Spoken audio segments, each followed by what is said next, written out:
اللهم اهدنا فيمن هديت، وعافنا فيمن عافيت، وتولنا فيمن توليت، وبارك لنا فيما أعطيت، وقنا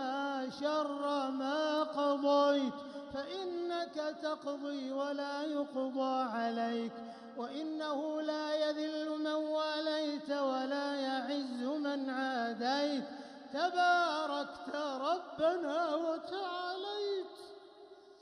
اللهم اقسم لنا من خشيتك ما تحول به بيننا وبين معصيتك، ومن طاعتك ما تبلغنا به جنتك، ومن اليقين ما تهون به علينا مصائب الدنيا، ومتعنا اللهم بأسماعنا وأبصارنا وقواتنا ما أبقيتنا، واجعلها الوارث منا، واجعل ثأرنا على من ظلمنا،